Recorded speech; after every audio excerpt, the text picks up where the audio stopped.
All right, everyone. Thanks for joining us for our virtual watch party.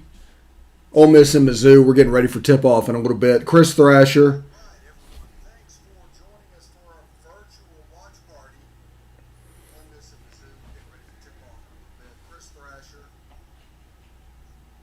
All right.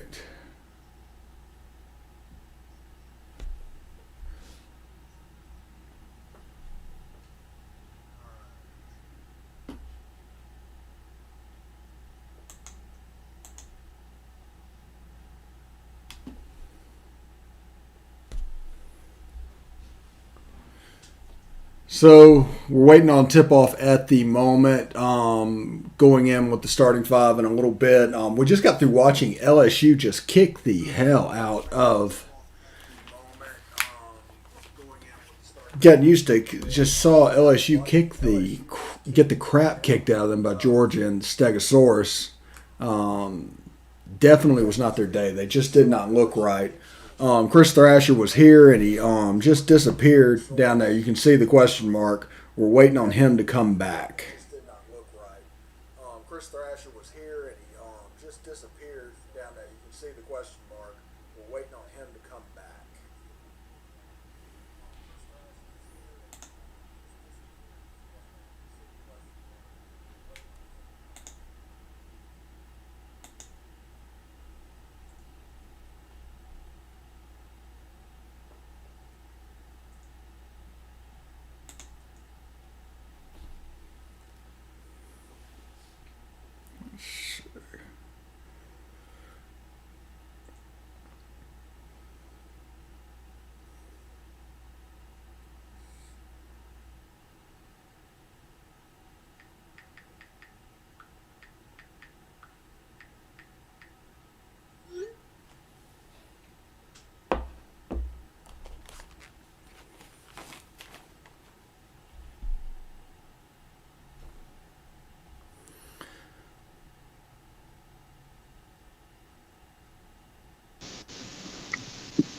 There he is. Hey, sorry about that, man. I lost the audio for a minute. All right, we're coming in. We're live. Chris is back. Um,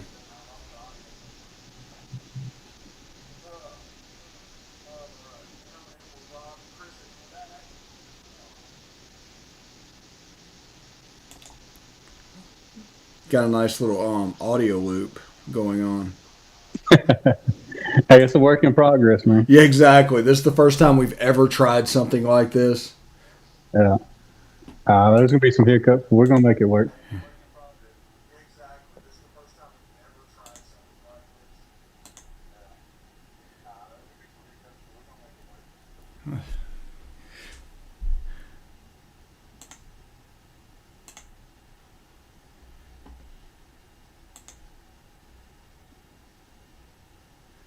So,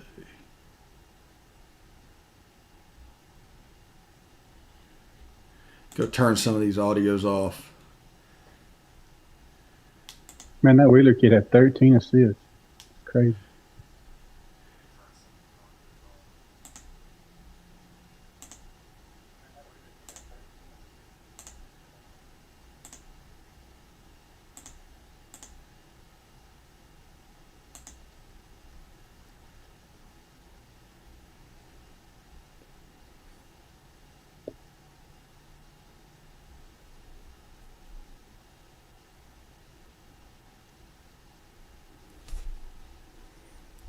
Let's see.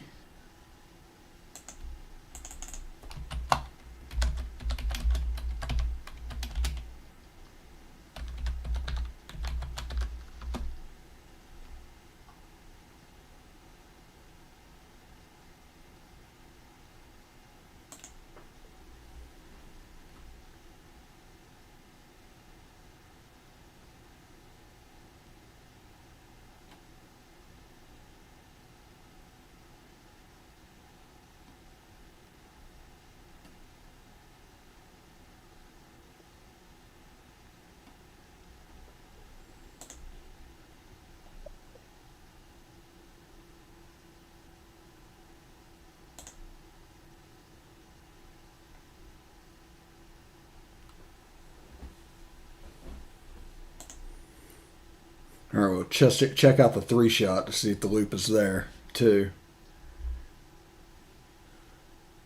And it doesn't appear to be. Can you hear me, Chris? I can hear you, man. There it is.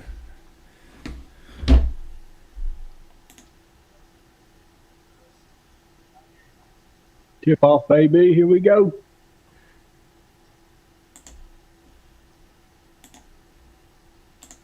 Man, if Schuler and Romello can get going, we'll be okay.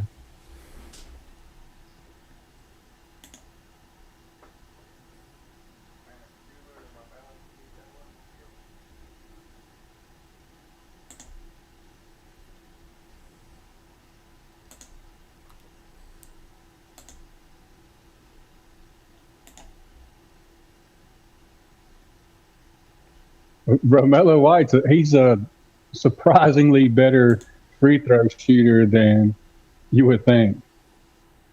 Like he kind of looks like the Dwight Howard kind of. I don't know. He just has that stature to him, but he shoots free throws way better than you would think he would.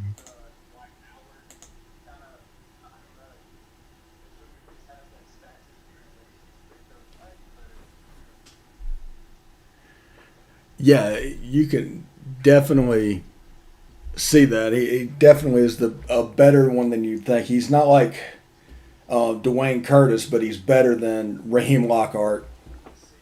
Right? Yeah.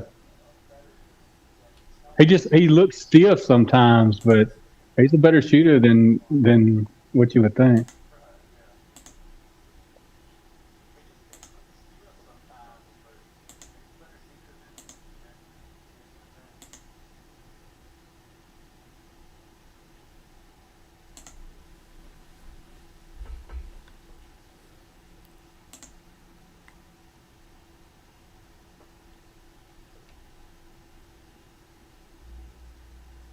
That's money. And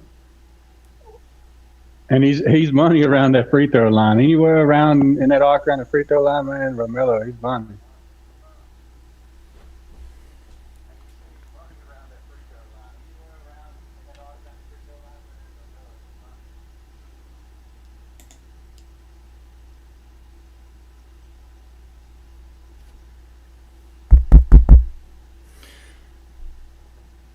Let's see.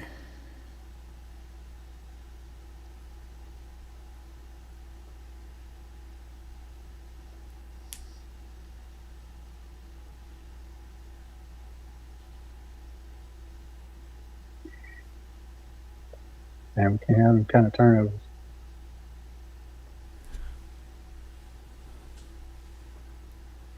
I think you might be a little bit ahead of me. How much time's left in the game that you're watching? 18, 06, 05, 04. Okay, you're about 25 seconds ahead of me, so. Oh, okay. Well, I'm practically at the game, man. I'm right here off Old Taylor Road, so I might as well be at the pavilion.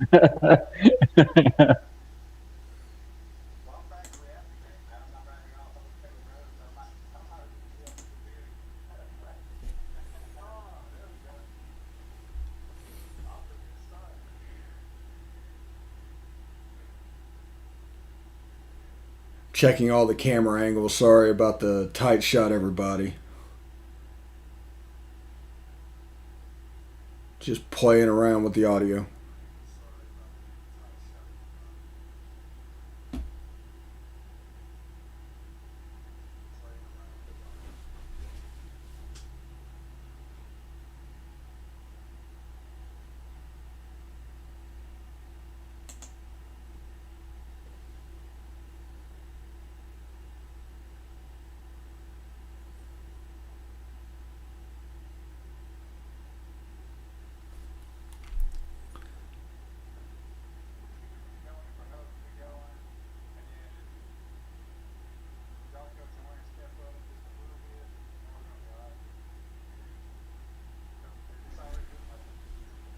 Yeah, they have trouble with their defense. They really do.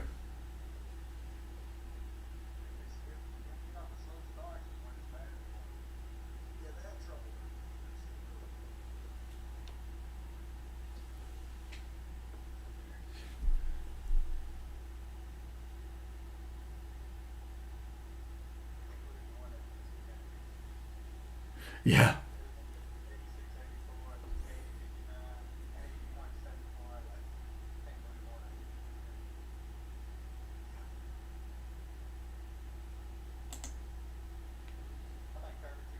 I mean, if we're going to win the ball game, we got to get in the 60s or better.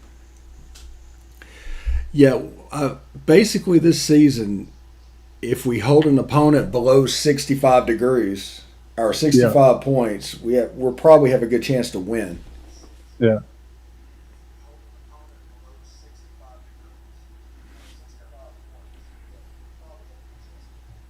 There's Romello. Man, Romello's come on so he got off to a slow start and it was just like Kermit had built him up so much, and then we were just like, where is this? Because he was calling him like a program changing player, and you just wasn't seeing it. And then, man, he's just coming. He's actually starting to be that guy.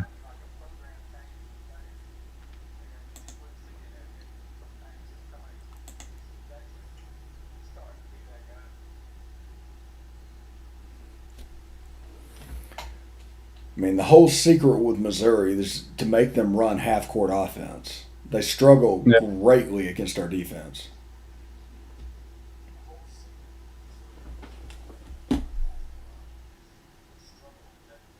We just got to have Schuler be that guy, step and be that leader, because he wasn't that against State last game. Definitely wasn't. He needs to take that leading role, and then Romello White run it through him, and then we'll be all right.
We need to get Buffing going too.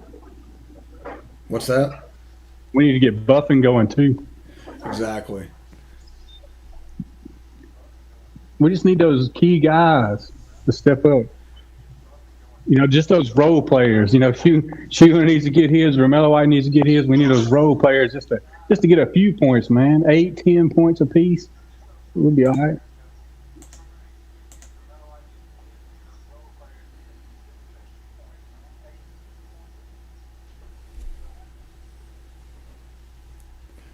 All right, I think I may have found the issue with the problem.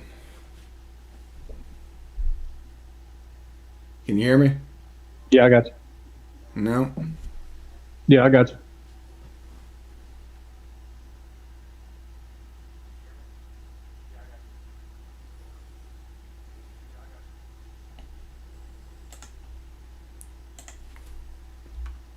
Man, Romero's such a presence inside. I'm serious. He reminds me of Dwight Howard. He's not as big, obviously, because Dwight Howard's a freak, but he just moves like him. He has his mannerisms, his demeanor. He's a dominant shot blocker.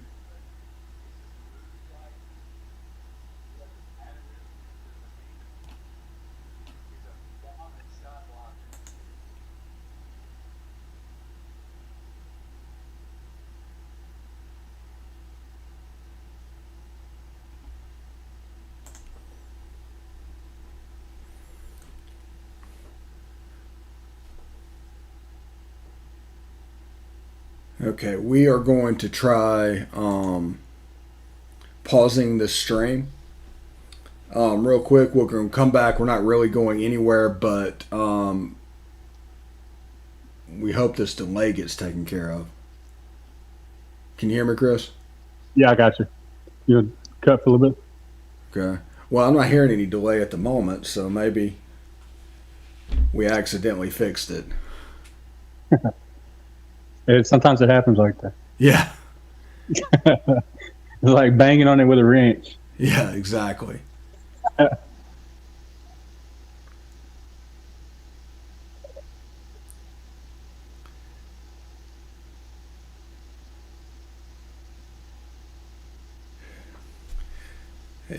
Whenever this team struggles to make shots, they're in a pocket of it right now. They are just not fun to watch. Man, Everything is such a struggle on the offensive end. Well, it was the same way with Marshall Henderson. When Marshall Henderson was on, remember back then when he was on? He was on. It was like, man, there was no more. It wasn't a more fun team to watch than Ole Miss when he was on. But when he was off, man, he was off. There was no in between. Exactly. Shooter's almost the same way, man. When he's on, he could put 30 up on any SEC team, period. But when he's off, he's just off. Against Mississippi State, he was like 1 for 13, and he just wasn't there for that game. And that was a huge. Isn't that crazy? That's just like Ole Miss. Like we'll beat Tennessee, we'll beat Missouri, we'll beat Auburn, and then all of a sudden Mississippi State, who we whooped already, we won't show up. That's just typical Ole Miss to me, and I hate that. I'm sure every Ole Miss fan hates that. It gets on my nerves. Yeah, and it can happen. But it all just comes from this team struggling to play offense. They hit a streak, they hit a vein of good form, and it showed and it looked good, and you can see what it was supposed to look like. And then if it's not there, it's just a problem. Well, see, Schuler is that guy. I mean, John Morant is sitting there tweeting about how the guy was scoring 30 points a game in AAU against the best players in the nation. I mean, he is that guy. Sometimes he just don't show up, and it's frustrating. I'm sure it's frustrating for him, but it's frustrating for us too as fans, man. It's just because we know he can do that. We know his potential. Yeah, exactly. And they've made a couple of shots, and they stretched the lead out. Now, this is, believe it or not, a pretty good matchup for Ole Miss against Missouri. We saw that in the first meeting between the two teams. Mizzou has an advantage down low with Tillman.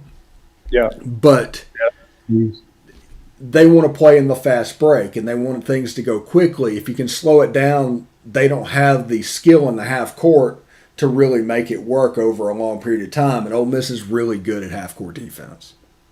Ooh, that's some ugly basketball going on right I know you behind us, but there's some ugly basketball going on. You'll see it. Yeah. There's no flow whatsoever, just by just fighting for the ball. What is going on? Yeah. Dun, dun, dun, dun, dun, dun, dun. Oh no. Did you catch that? On the SEC network where they have Inside the SEC, and they'll pick like a certain team to cover that week. I watched it.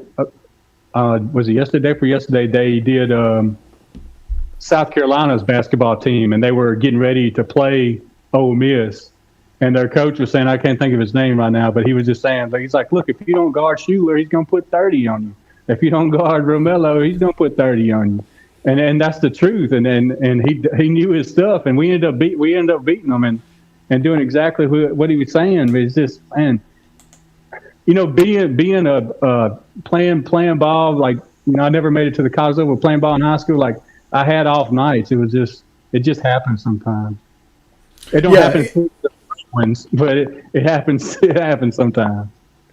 Yeah, if you're not careful, it will jump up and get you. And I didn't play at a very high level in basketball, but I mean, like any other sport, you have on days and you have off days, and it's just important that the off days, the floor is raised up.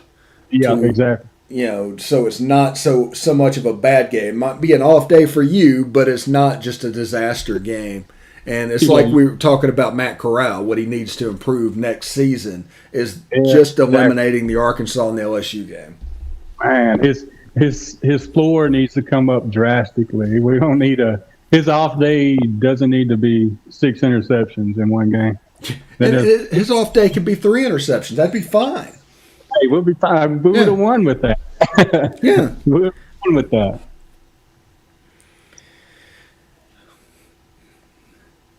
We're at a commercial break here. Let's see.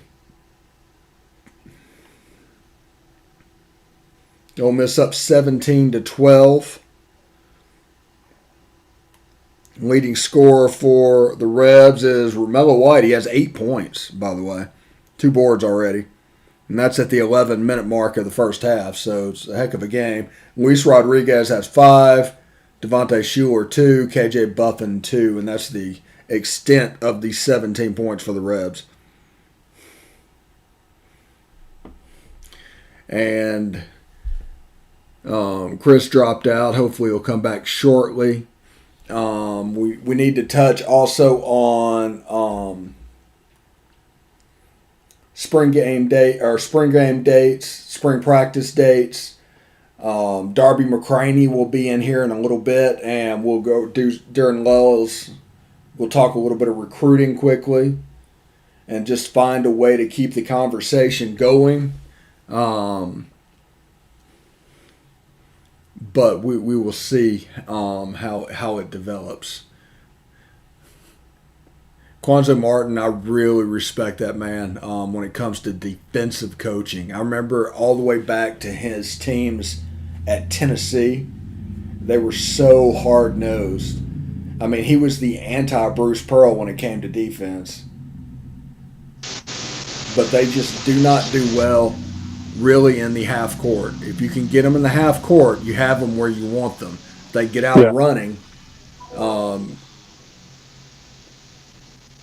you need to rebound, obviously. But if you can get out running, you have a chance to really put a dent in them. We just need to be more consistent, man. If we could just be more consistent. They need to rebound is what they need to do. Yeah. Oh, my goodness. That's embarrassing for him.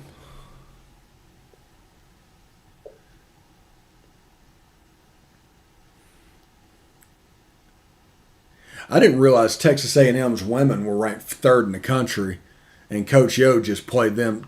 That team played them to the wire in the 4th quarter. I didn't realize that. Did you see that special on the African American women coaches that they had on SEC Network? Coach Yo was on there. Yeah, I didn't see that one. But what was the main gist of it? Oh man, it was just an awesome piece. Really, I'm sure they're going to replay it. It was for Black History Month, and and they're just killing it. Seriously, like, I mean, you can already see what Coach O's done with these women, man. She's completely turned it around. It's just awesome, man. Can't forget about our Minty. Yeah, she's an assistant coach on the staff, right? She actually, I played at Hickory Flat, and she played at Myrtle in high school, and she was killing it in a skirt back then, and then she ends up being a record breaker at Ole Miss. Man, it's just crazy to see her development go from junior high school. I think the coach had to ask her mother if she could even play. Yeah, I think Ole Miss went to the Elite Eight whenever she was there. She was a beast, man. She was killing it. She broke near about every record Ole Miss had. Yeah, it's pretty amazing. I think she might have been there when I was there. She's even a better coach.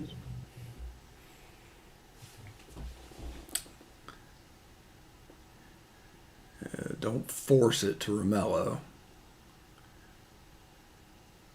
I think our best 3-point shooter is Luis Rodriguez. I would have as far as consistency. I mean, like I said, when shooter's on, he's on. You can't stop him. Just pull up his money. But if you're talking about consistency, yeah, I'll have to agree with you. Yeah.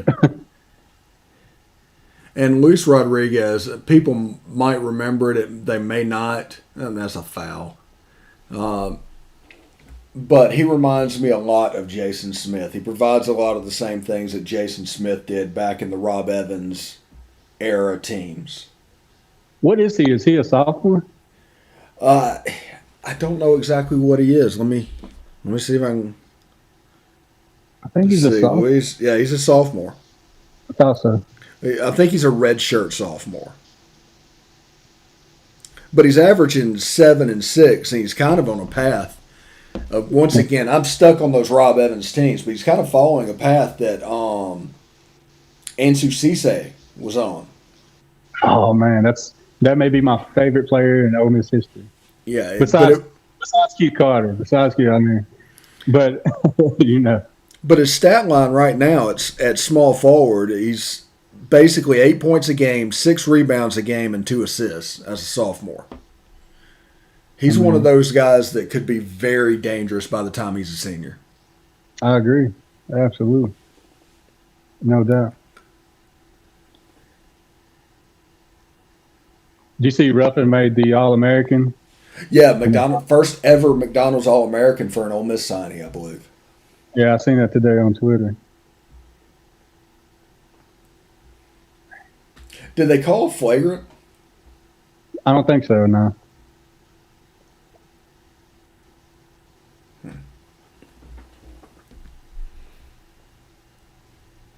But yeah, you see the back and forth between the coaching staff and Ruffin. That was a nice shot by Morrell, but kind of dribbled into trouble there. Yeah.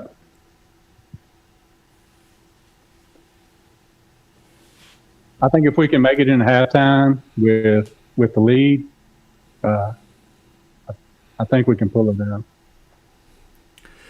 Yeah, I'm. We've always been one of those teams, though, that has trouble finishing. So we'll see.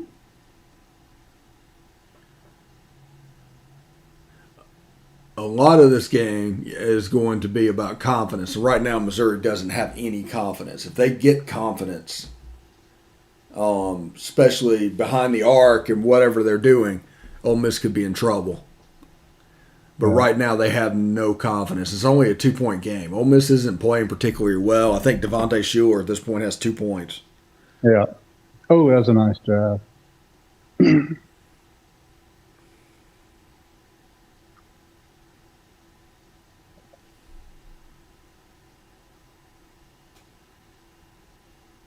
How about this baseball team, man?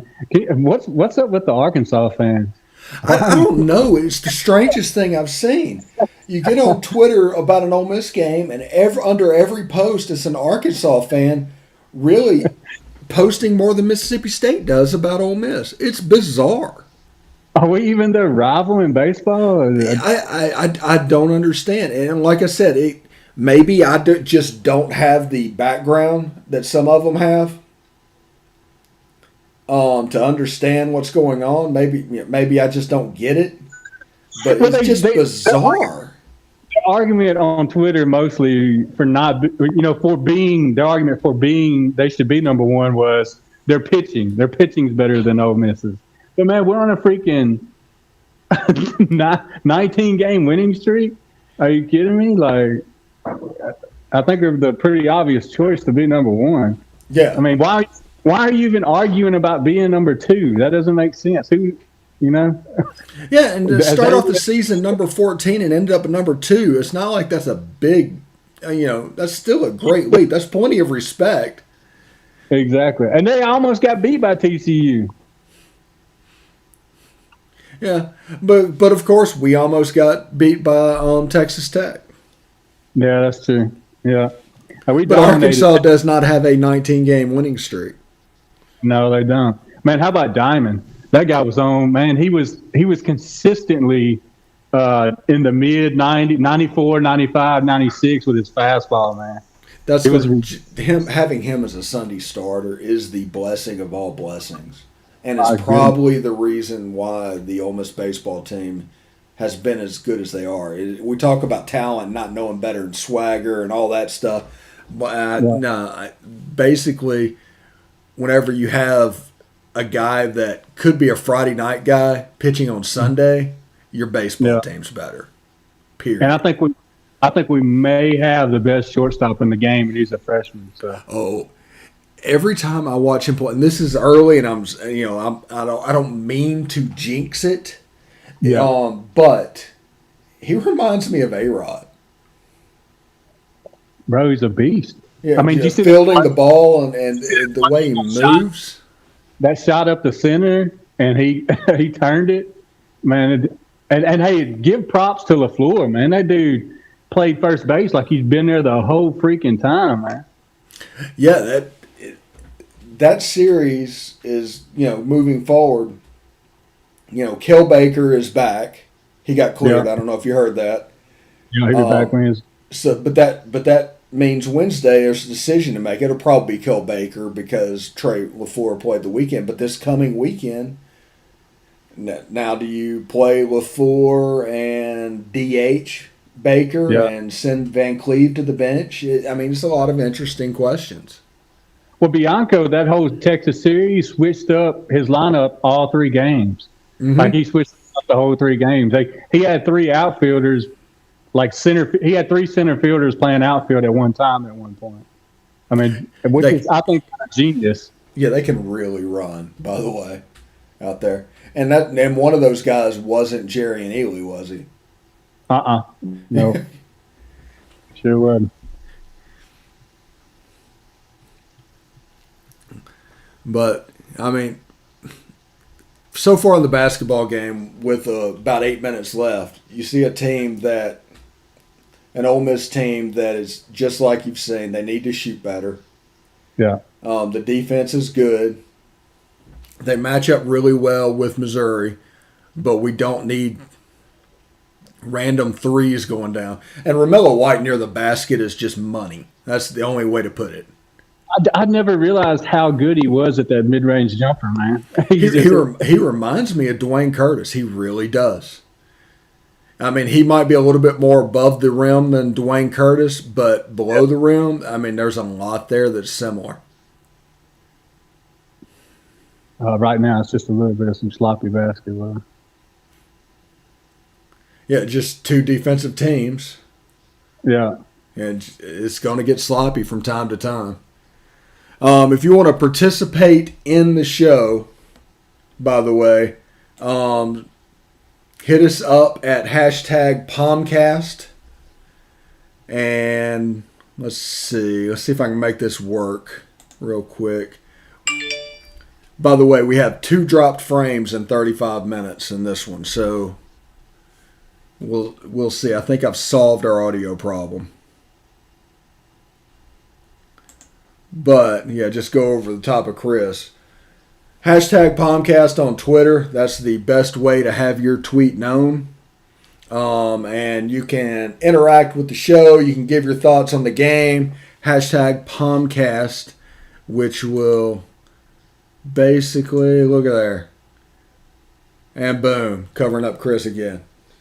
That'd be all right. I need to be covered up. Yeah. Well, the people tell me I have a face made for radio and a voice made for print. You definitely have a voice for radio. But no, there's going to be a couple of issues. I mean, you can't make an omelet without breaking some eggs. Yeah, and we want to know exactly what we have.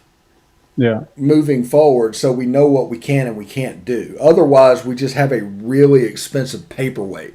If you don't figure out the capabilities, what's the purpose in dropping all this money on equipment? Now, whenever we get it go, nice. Jarkel, that was there. Missouri's taking some bad shots too. We're getting a few breaks. I mean, our defense is causing some of those bad shots, but some of them they're not. We're getting a few breaks. They're doing a good job, Missouri, rebounding, just slapping the ball out to the front because they know they're outnumbered down low. So they're just trying to get a hand on. There's a hand check. There should have been a foul.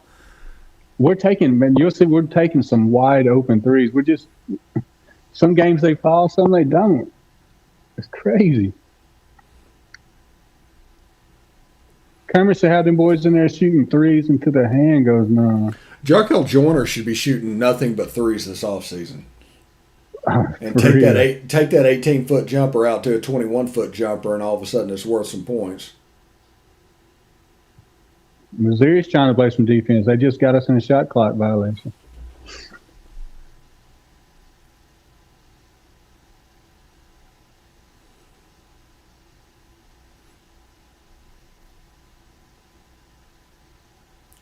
This team reminds me. Oh, that's why we're in a shot clock violation. Did I tell you Did I ever tell you I went to those basketball? The basketball camps? Yeah. You mentioned that the other day. Yeah, with Rod Barnes and Raheem Lockhart, Jason Harrison. Man, that was a team right there, son. Jason Harrison, were you taller than Jason Harrison in basketball camp? Yeah, but we actually got to play against him for a little bit. Let me tell you something.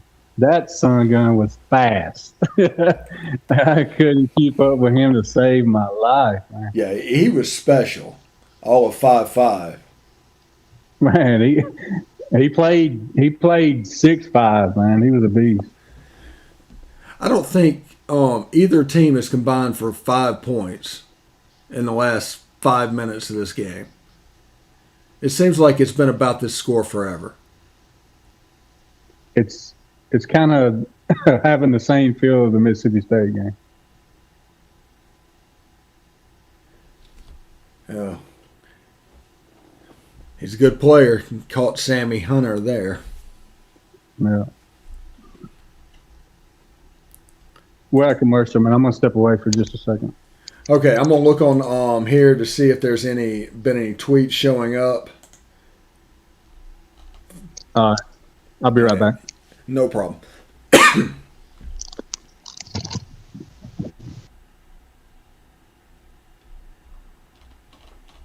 No tweets.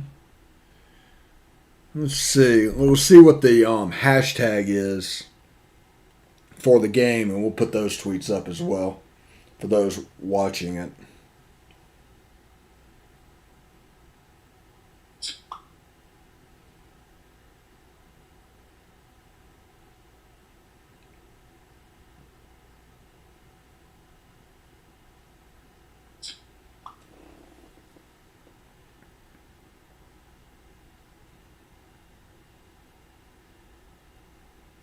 By the way, PS5 lookers, if you're looking for the PS5, GameStop US bundles are in stock now online. So just a heads up.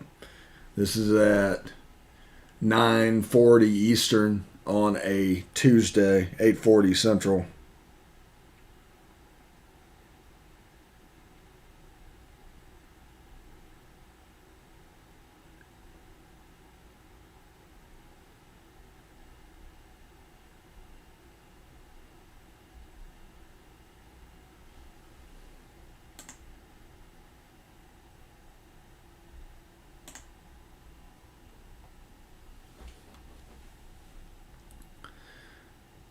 Again, Chris Thrasher disappeared for a little bit. 1-point game in the Ole Miss Missouri game. This has been a pretty typical game for the Ole Miss basketball team. They're not shooting particularly well. They are playing good defense. It is a very mid-90s Rob Evans team type performance. I couldn't agree more. I think Kermit's going to make some adjustments at halftime, though, and man, hopefully we can stop knocking down some shots. Yeah, right now we're shooting 38% on 10 of 16 shooting from 2, 14% from 3. So that would be the one shot made by Luis Rodriguez. At the line, we're 2 for 3, 66%. Missouri is at 36% from 2. A little bit worse than us. They are 44 from 3. And they're at 50%. Actually, their math is a little off. It looks like they're at 40% from the charity stripe. So that's what the game looks like right now. Tillman does have 5 boards. If we're still in the 20s at halftime, you know it's not a it's not the best shooting game ever. Oh, he tried to put him on a poster. Yeah, he did. To catch it. I wanted to say something, but man, he almost did. Oh, he wanted to. Matthew Morrell just jumped out of the freaking gym. He almost DK'd him.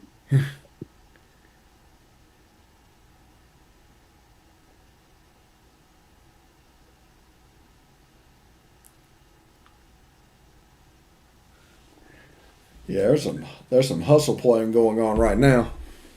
Man, it's a tough game, but I mean, it's seriously, it's just, if you're not a fan of Ole Miss or Missouri, it's just a tough game to watch because, you know what I'm saying? Like 23, it is definitely not pleasing on the eye.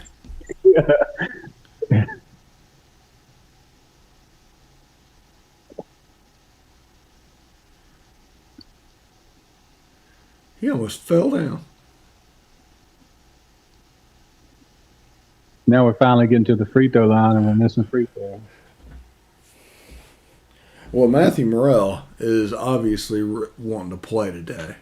He's feeling a little froggy at the moment. He's not making them. He definitely got up a while ago. I was like, oh my God, if he'd have made that. That'd have been terrible. And what do you think about Tiger Woods? Man, you know, I think the first question most people had in their mind, which wasn't a good question, it was, you know, was he on some kind of period, you know, but you can assume, you just got to make sure the guy's okay first. And thank goodness it wasn't life-threatening. And, man, I just hope the guy can get back on the golf course, man. I hope the guy can walk again because apparently his ankle got crushed. He's already had knee problems. I mean, yeah, and he has a compound fracture in his leg. Man, the best golfer in my lifetime. I'll be 38 Monday, and he's the best golfer in my lifetime. So, oh my God, Sheeler just hit one of the toughest shots I've ever seen from behind. You'll see. Hopefully that'll get him going. The announcers are talking about Deshaun Ruffin, by the way. He's going to be. I think he's going to be like Moody, man. Remember Moody? I think him and Morrell have a chance to be really special in the backcourt, and then you add a shooter like Grant Slatton, and it's just a scorer and James White. Good grief! So we've always had that one guy like like Marshall Henderson and like Stephen Moody, they're just crazy Chris Warren. energy. Yeah, just crazy energy, just gonna knock down threes, man. And we don't have that guy this year. I don't. This already happened on yours, and you probably answered the question. But this is a huge possession for Ole Miss. Did you see that three by Schuler? Yeah.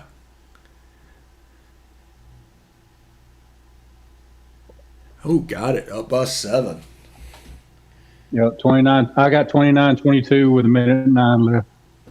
Okay, I've got 29-22 with 1:13. If you're on DirecTV or whatever, you can hit pause for about 10 seconds. We'll be pretty synced up. Okay. But wait until the clock's moving because. Well, actually, I'm in I'm in this Airbnb, so I don't get the pause feature. So I just be ahead of it for a little bit. Okay.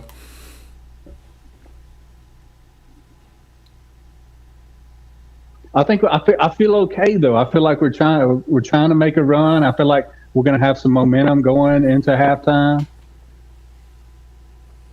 Yeah, Ole Miss definitely this possession needs to go after 2 for 1. We're on the boards. I feel good going into halftime. It's not the prettiest game to watch, but I feel great. I feel great going into halftime right now.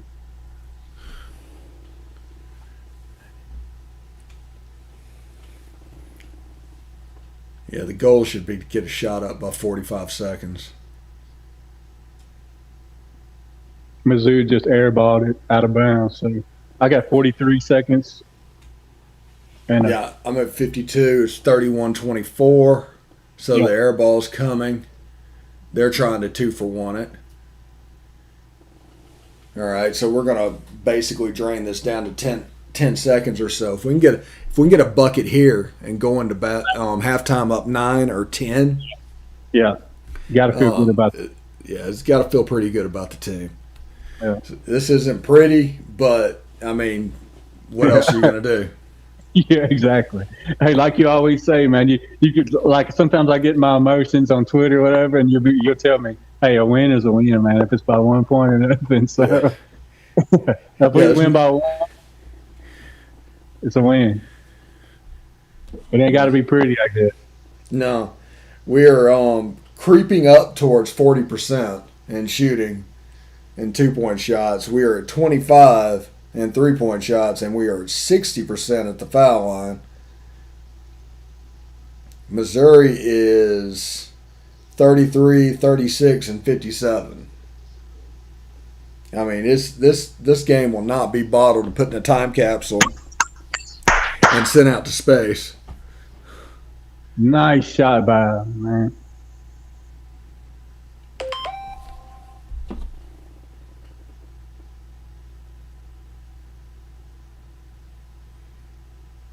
Backcourt. Oh, you couldn't ask for better. You couldn't ask for better energy going into halftime.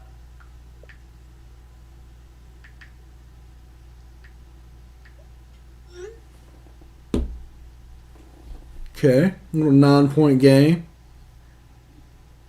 Oh, and we get it on our side. That's all right. We're gonna go into. We should go into the half with a 9-point lead, and I mean, if you're an Ole Miss fan, you can't be salty about that. You can't be mad about it. Yeah.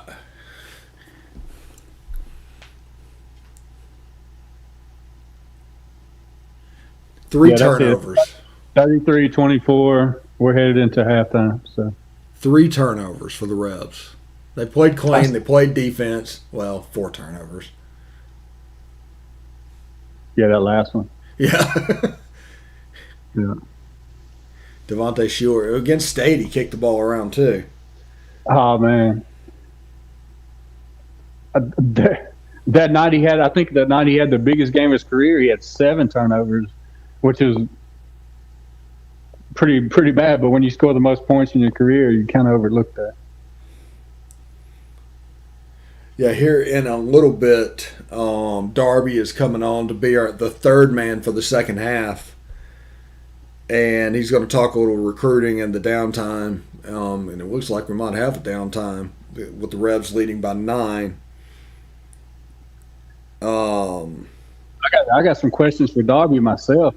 Man, that dude is a recruiting guru. Yeah, hey, I call him the recruiting czar for a reason. Man, he is on it. I want to know what's up with Ben Davis, that 5-star from that Alabama transfer. I mean, I want to know if is that possible? Oh yeah, I probably saw the same retweet you did from the 5th quarter Ole Miss people.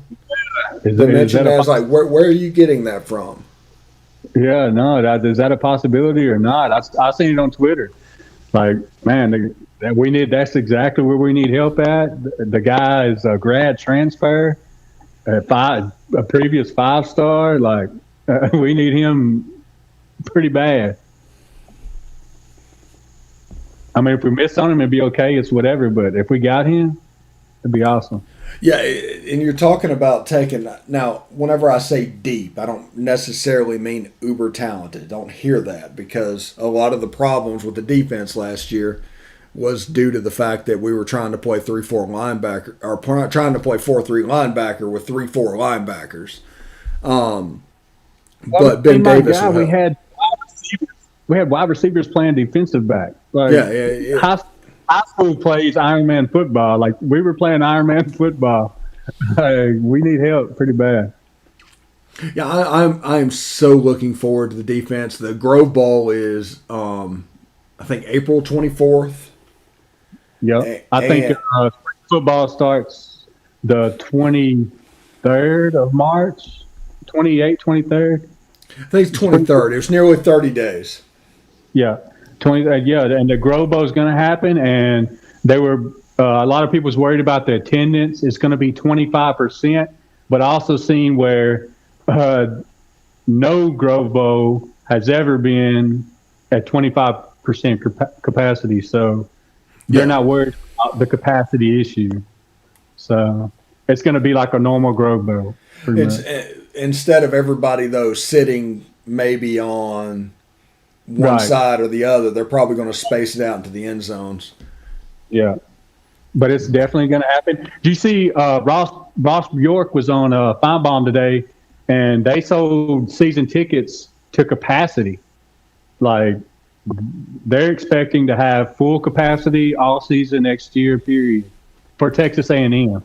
I don't know what it's going to be for the SEC, for Ole Miss, but there's Texas A&M are selling season tickets like it's just a normal year. So I mean that's positive, but I don't know if that's going to happen. The state of Texas has been at 50%, and I believe the state of Florida is at like total percent. You can if you choose to, you can let everybody in. I didn't know that. Yeah, down here there are no restrictions from the government when it comes to coronavirus. I didn't know that. It's only companies that you go into a building. It might be a mass thing, but it's company originated, not government originated. The schools have been open down here for the whole year. Yeah, but he was on Feinbaum saying, Feinbaum asked him, like, what are you guys expecting this season? He said, look, we sold full capacity season ticket. We're expecting a full stadium next season. So you can expect all you want to, but hopefully, I'm hoping that all the bad stuff goes away and we get to go back to what we call normal. So, well, if you look at the numbers and everything that's happening with the coronavirus, and I've never been one to minimize this and all that's going on, but since the vaccine has come online, it's gone down pretty steeply. So as this comes down, so by midsummer, it should be fairly close to normal. I mean, we're still getting coronavirus and everything, but it has a chance to go away to the point where we can kind of catch our breath a little bit. We finally have caught up to it, and we actually can do some damage. Now, I say that we've lost 500,000 people in like 10 months or 11 months. So it's not exactly a good thing whenever you lose basically the same amount as lost in the American Civil War in a calendar year. Yeah.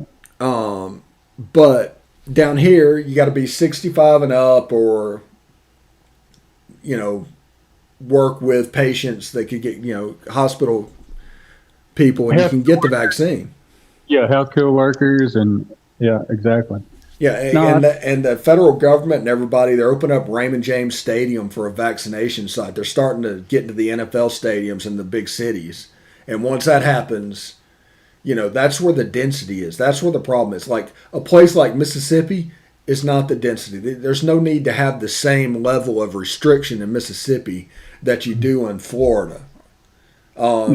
Just because of the people. And once you get up in New York, and once you get in California, the density, there needs to be more restrictions because there are more people there. Because that is the problem. It's not the problem that the virus just jumps around one willy-nilly. The problem is the virus hits density. If more people are there, the virus is more of a problem. In Mississippi, it's not the same level of problem. You still be careful, still social distance, but you don't have to worry about that kind of stuff. It's so spread out as a state that you don't have to be as worried about other larger populations in such a small area. Yeah, other than like Wyoming, you're probably the most socially distant state in the union. Maybe Alaska. I think a lot of this, like people misconstrue it about maybe your governor or whatever the case may be. That these people don't. The virus is what dictates whether you can do whatever you want or you can't. The virus makes these calls, but I'm like everybody else, man. I'm tired of being locked down. I'm tired of it. I can't wait to get back to normal, man. I wish it'd go away tomorrow. And seriously. And then you had to, you never get snow like this in Mississippi, so that even locks you down even more. So it's just everybody has like cabin fever, and we're just ready to get out, man. Yeah, and you know what? The storm that hit the middle of the country, you wouldn't stay home before for the virus. That's one way to do it. I enjoyed it, man. If you see it, man, I was out there in Sardis on a dam with my son, sledding down the dam, man. I loved it, man. Me and Liam had a ball. I kept telling him, I was like, son, you understand that it hadn't snowed like this in Mississippi since I can remember. So we took full advantage of it. Yeah, it's basically in years. Man, seriously. Yeah. I know you were down in Florida swimming. Oh, yeah. It was 82, 83 degrees. I was in the pool. No. But when I was stationed at Fort Meade, one night, and this is over the course of one night, we got 27 inches of snow. 27 inches. In one night in Baltimore, Maryland. That's a lot of snow. Yeah, it completely buried my truck. I was stationed out at Fort Irwin, and we went up to Big Bear Mountain for a 4-day weekend, and went on a Thursday, and it snowed up. I had an expedition, and it snowed up to my windows on my door, and we got snowed in. And then we're supposed to report back Monday morning, and the snow hadn't gone. So I called my platoon sergeant and told him, hey, sergeant, we're up here in Big Bear. We're snowed in. He said, I don't believe you. He said, you better get down here right now. So it's not going to happen. And he checked the weather report and seen I wasn't lying. So it was the first time I ever had to have snow chains on my tires. Yeah. And yeah, you can't do over 15 miles an hour with snow chains on your tires. I'm telling you, you just can't do it. But it was a mess. It's like this little stuff we got here was awesome, but it's nothing compared to like the feat that you're talking about. Yeah.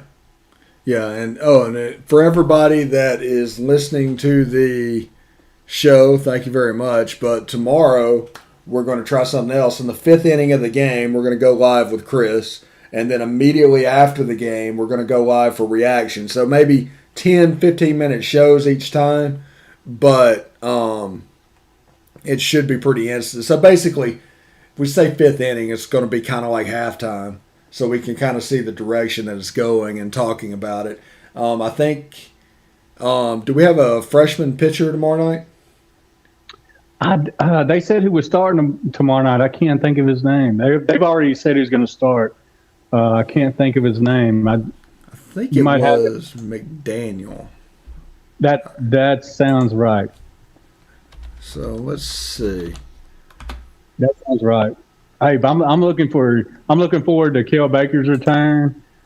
I'm looking forward to welcoming home the number one team in the nation. Yeah, I'm gonna be there for it. I can't wait. Yeah, and as we told people, when it comes to being number one team in the nation, everybody's going to tell you, "Oh, this can't last. This won't last. This won't last." Well, that just means you won't enjoy it. So enjoy this. Savor it in. When it ends, you'll understand how good it felt, and you'll work that much harder to get back. Man, Rebel fans, please enjoy it. Don't listen to people talking stuff on Twitter, Facebook. Just enjoy being number one. I guarantee you Mississippi State enjoyed being number one in football that year they was number one. Enjoy it. I'm stoked, though. I'm going to be there. I'm going to be with the Swayze Crazies, and I'm ready. All right, and we're going to go live to you in the game, in the stadium. We'll have the live shot with Chris. I'll be there. Let's see. Drew McDaniel. Looks like he's a sophomore. Somebody on Twitter, somebody in the Big 12 on Twitter said we're never inviting the SEC to a tournament again. I think we went 8-1 in the whole tournament. They said we're inviting the Pac-12 next year. We ain't inviting the SEC. And Texas Tech wants none of us. Oh man, just period. Those guys, I think they feel kind of not really disrespected. They just last year they probably would have won the championship, man, and they just feel like they got that taken away from them. So they brought that energy into this season, and they're still on fire. And the thing is, I don't think any other team in the nation wins with the swag that they win with. You know what I'm saying? Like, those guys are just electric on the field.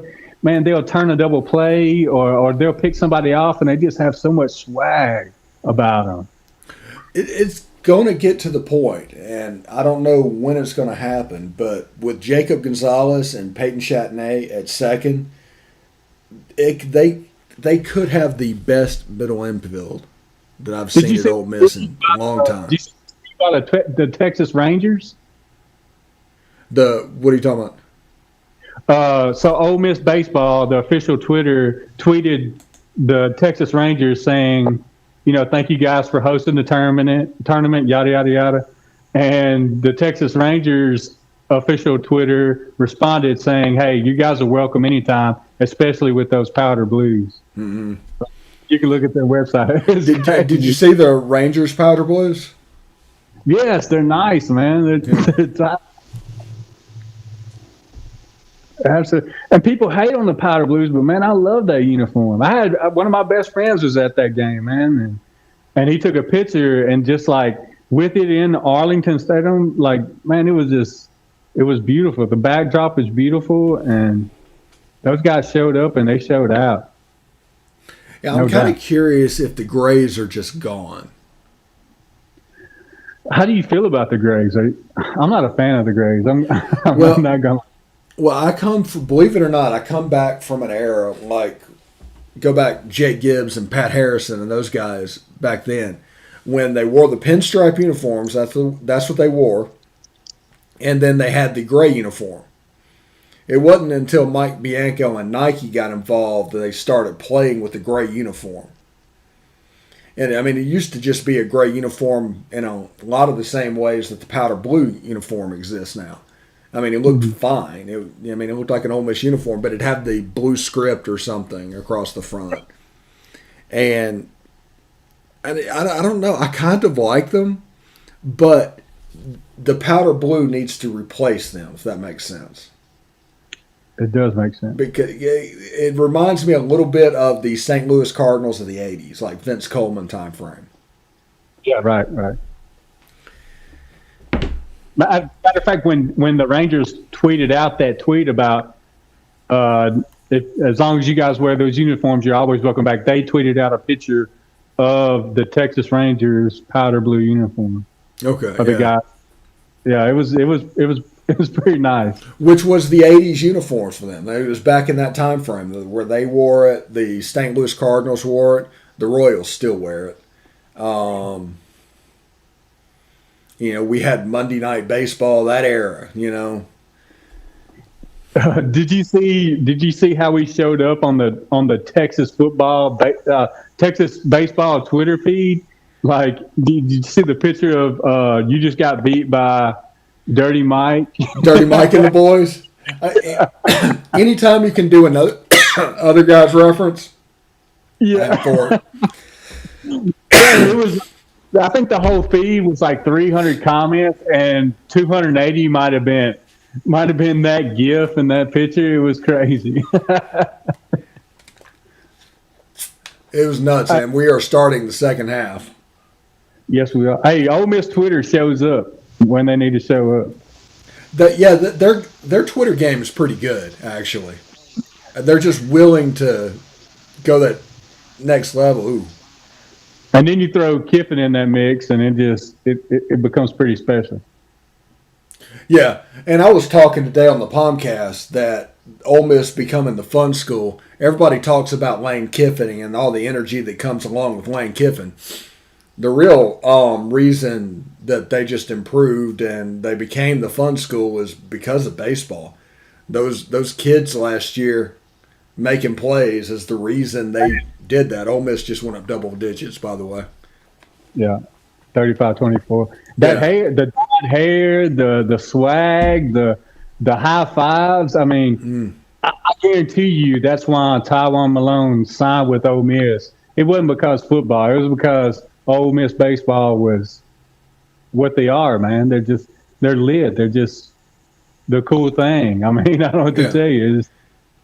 And he's seen that. He loved it, and he's seen where the football program was headed, and he made a decision. I guarantee you he's not mad about his decision right now. I guarantee you. No. Darby just texted me. He's still at his boys' practice. He's trying to get to a computer and make to join us, so he's going to try and log on and get here if he gets here in the second half.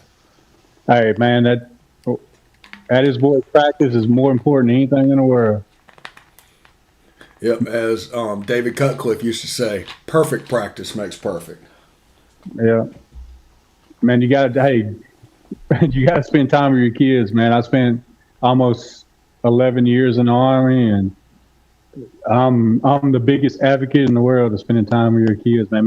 Man, you got this until he decides to log on, man. Yeah.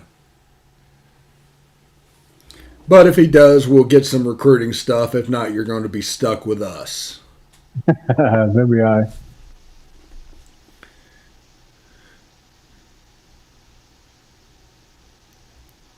Let's see.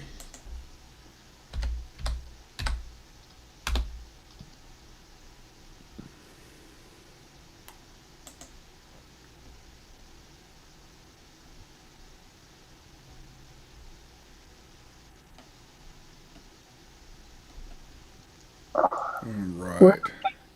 They're letting these guys play, man. I'm serious. They're just letting them play. Yeah, and two defensive scrappy teams. It's going to lead to, like I said, some ugly basketball. But my God, Missouri can't make a shot. Oh, man, they're letting these guys play. They're not calling. I mean, when you get this late into the season, too, they're going to let it go like that, so.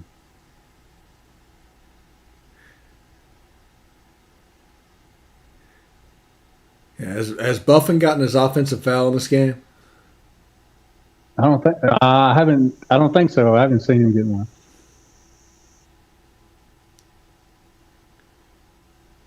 Oh, that's a travel. Yeah. Yeah, it's 35-24. Missouri probably has scored 4 points in the last 10 minutes. I mean, it's just a disturbingly pitiful performance scoring the basketball, and Ole Miss's defense has just been on point. And that's been kind of their identity all season is Ole Miss is a defensive team. Yeah, absolutely. You hear the broadcasters on SportsCenter and SEC, Ole Miss is going to play defense. I mean, if they don't score a point, you might not score one either. They're going to be a defensive team. Yeah. Yeah, and Luis Rodriguez is going to the line. All of a sudden, if he makes both of these free throws, it's a 13-point game. And Yes, it's sir. just quietly.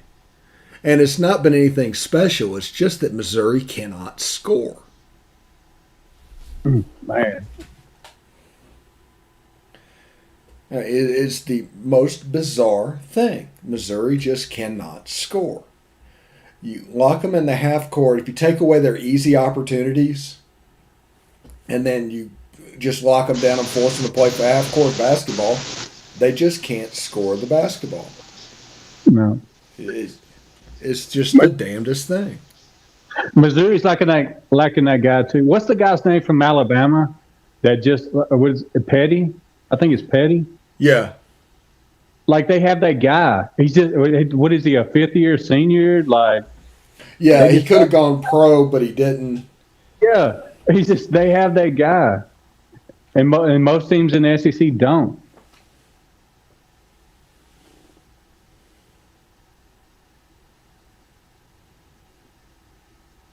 We gotta weather the storm, man. We gotta hold off the run. We gotta weather the storm. We gotta rebound. We gotta play Ole Miss defense. Jesus Christ! Wow, that's a travel. It's ugly basketball right now. It's ugly basketball. Yeah, Missouri's cut it to 9. Jesus. I'm telling you, the refs are just letting this go. They're just, hey, whatever. Unless it's an obvious foul, like completely obvious. They're just on both sides, and not just Ole Miss. Missouri, both sides. They're just letting it go. Yeah. It's almost like watching a playoff NFL game. For real. I'm serious. Yeah. I mean, it seriously is like that because we're so deep into the season and we're good. You know, guys are on the bubble. We're getting ready to put people in the tournament. I mean, it's seriously like that. And they're obviously letting them play. Because I've watched Ole Miss play this whole season, and most of these would be a call. They'd call a foul, but they're letting these guys play, no doubt.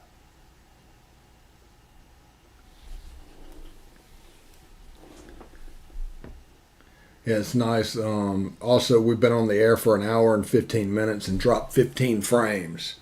To put that in perspective, when we were doing the normal show and having the problems, we would be upwards in a 30-minute show near 10,000. So we should be doing quite well with that. So we got that figured out.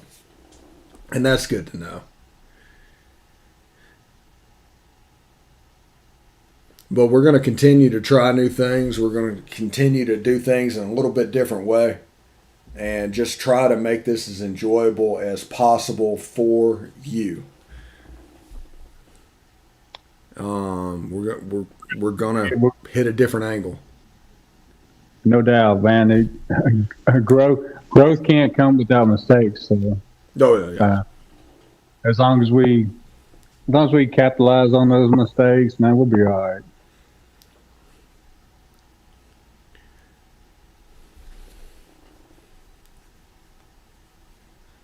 Yeah, and another thing, if Ole Miss wins this game tonight, which they should, they have like I said, they have a good matchup with Missouri. Missouri is basically a mirror image of them, but they don't have the guard play that Ole Miss has. Yeah. And you take away, if Ole Miss wins the Georgia games and wins the Wichita State game, and I think there's another one, they're like 16-4. We're not even talking about bubbles, but that's how close they are to just being legit. They have the standings up now. Alabama 13-1, Arkansas 9-4, LSU 9-5, Florida 8-5, Tennessee 8-6, and we're at 7-7. We're sitting at 7-7. So yeah, I mean, right now we are the Georgia games away from 9-5, and Georgia just smoked LSU, and LSU is 9-5. So it's just one of those seasons, man, where the SEC is so unpredictable. And I think it has a lot due to COVID. I really do. Yeah, and people shouldn't take lightly what happened to Ole Miss's program at the beginning of the season. It just kind of messed up everything. And so everything was a little bit slower. By the time you meet Alabama, you're in 2 weeks worth of game shape, and they're at 4 weeks worth of game shape, and it was just a problem. We just had to. Thank goodness for Greg Sankey. I know a lot of people don't like him. Sometimes I don't like the decisions he makes, but I mean, college football happened because of Greg Sankey. It just did. I mean, and they threw this program together. They threw this tournament together. They threw the season together, and we're making it happen. And it's not normal, and not normal things are going to happen. All normal things are going to happen, and you're seeing it right now in college football. You're seeing it in college basketball. People are winning when they shouldn't win. People are losing when they shouldn't lose, but we're just making it happen, period. We're getting to watch college basketball and college football on TV because of the decisions those guys have made. And I don't particularly care about your politics or what's going on, but the quicker that we listen to people and the quicker that we get vaccinated and do things like that, the quicker that this is over. Yeah, I mean, that's just the basic truth of this. The quicker this is over is not resisting it. And if you bring anything politically, I mean, just we just want this over. We all want full stadiums, preferably in the fall.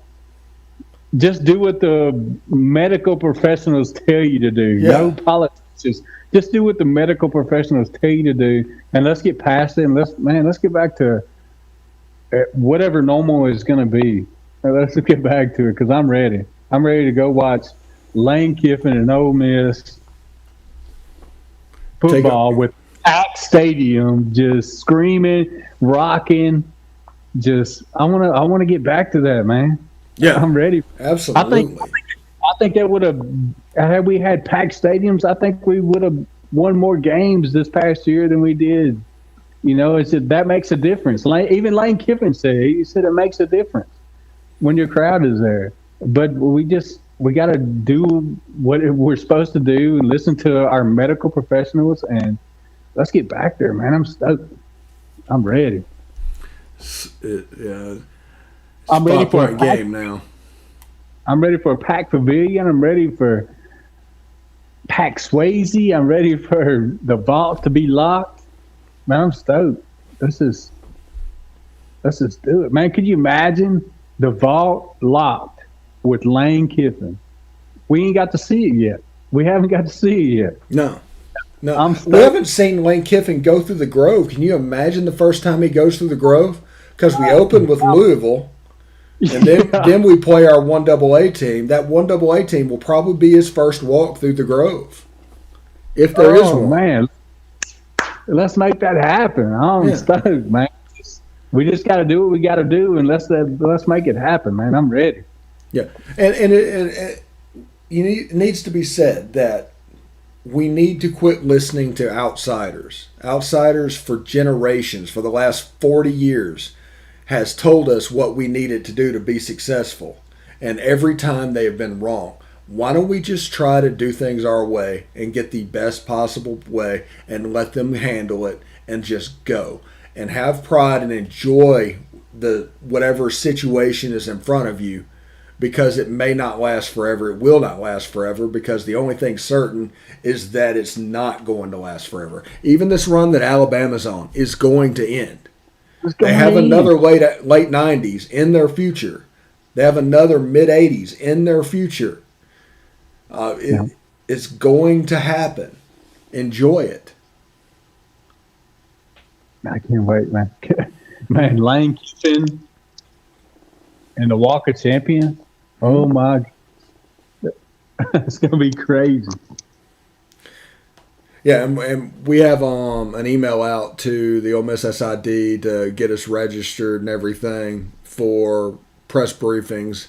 And once that happens, Chris will be able to go to games and be the media representative of what's happening. He's going to the game tomorrow on his own dime. We appreciate him for that, but it should be a lot of fun. Man, we're gonna have some fun, man. We're the number one team in the nation. I'm gonna be at Swayze, where the number one team in the nation plays baseball. So it's gonna be a great day. Yeah, that'd be the first time you've ever walked into that building where they were the number one team. Definitely for me, no doubt. There's been number one teams in the other dugout, but never in the Ole Miss one. Enjoy it. Hey, it's going to be crazy, man. I'm ready for it. There were people tweeting last night because I think they were supposed to land in Tupelo, and they were tweeting out, "Hey, if you're a Tupelo Red, meet the guys at the airport. If you're an Oxford Rebel, meet the guys in Oxford." You know, like, it's a big deal, man. I mean, we're number one. Whether Arkansas likes it, whether Vanderbilt likes it, the polls are out. We're number one in the nation, as we should be. It's not like it's something that somebody just threw out of air. We should be number one. Yeah, and we are. So, man, we have got a baseball team on our hands, guys. I don't know if y'all know it. We got a baseball team on our hands. Legitimate baseball team. Yeah, and normally you see a team like this in basically in Nashville or in Baton Rouge. Yeah, no doubt. But that team's in Oxford right now. Enjoy it. Yeah, don't worry about it ending. Don't worry about hypotheticals. Because I can't stand hypotheticals. Hypotheticals are just there for talking points. Like will Matt Corral go pro? And then immediately Matt Corral's like, I'm not going pro. It's that or clickbait. Yeah, it's ridiculous. We've got to get a bucket.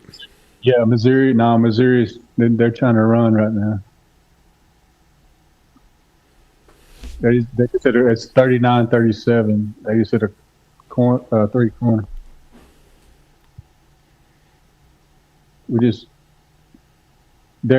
Missouri's playing man. We need to run it through. There he goes. It's a trouble.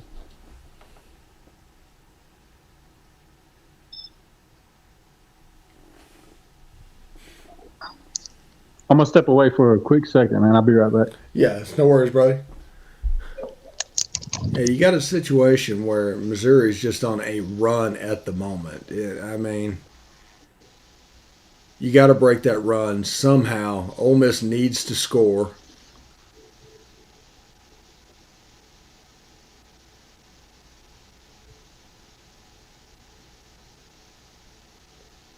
But, I mean, just like anything right now, anything bad that could happen to Ole Miss is happening. A travel, going to the ground, things like that. They're starting to press a little bit.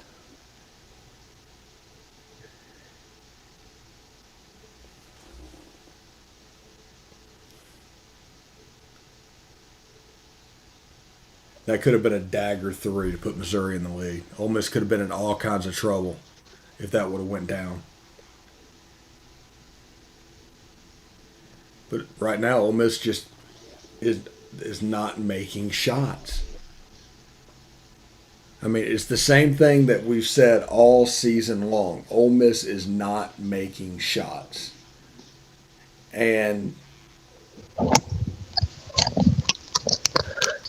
because of that, now we have a tie ball game. Yep, 39-39, 11:02 to go. Yeah, I was just saying, Ole Miss is not making shots. It's the same thing that has plagued them all year long. There's not a go-to guy like Marshall Henderson, Steph Moody, Chris Warren. Devontae Shuler is supposed to be that guy, but he's more of a role player. Yeah. Now, I would have liked to seen the team last year with add everything else and add Bree and Tyree to this mix. Oh my God! Did you see that dunk by Bree and Tyree? By the way, yeah. Dude, he stuffed it.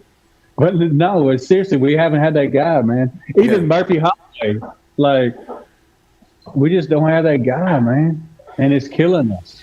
Yeah, and now, like with Deshaun Ruffin and everything, and Matthew Morrell, because I expect him to take a step next year too, actually a fairly large step.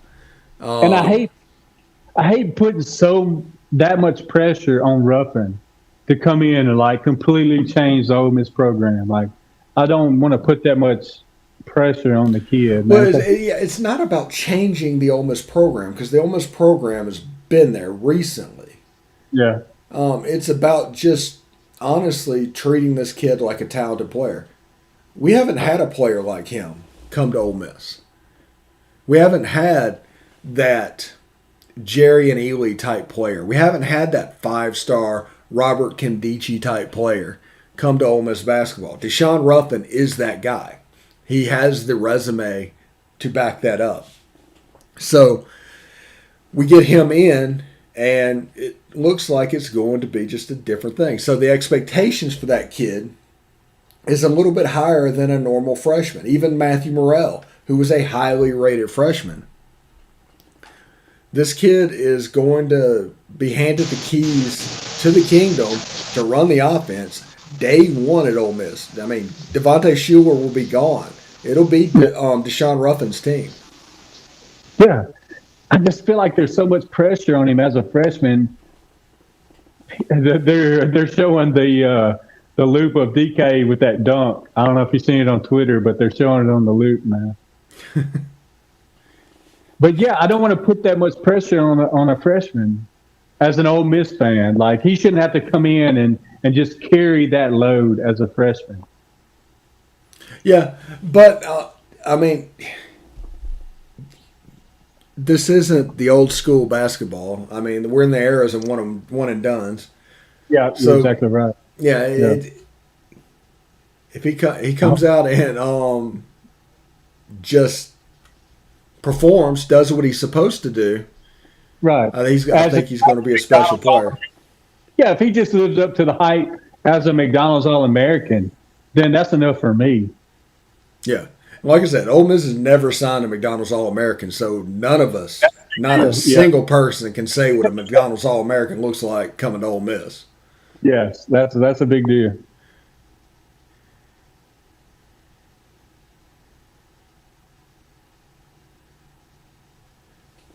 Hey, there's that mid-range game.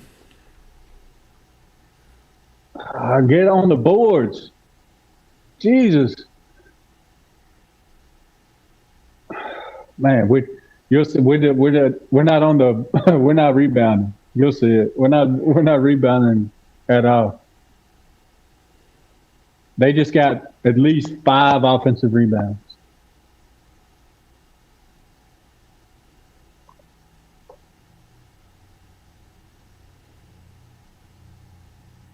I'm at 41-39, 10-04. 04? Yep, 10-04. Good grief, how did they not score?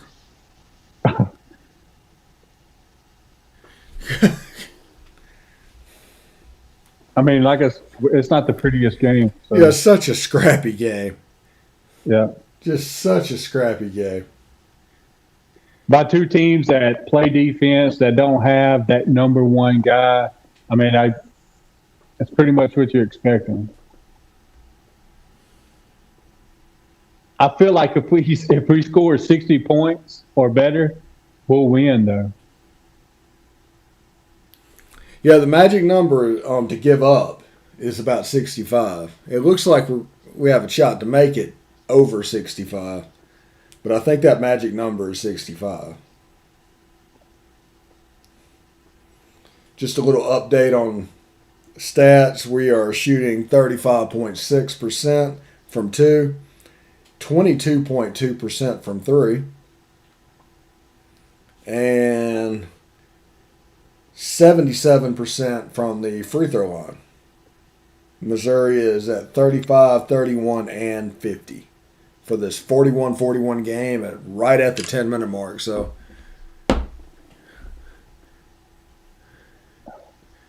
we tried to do it back. It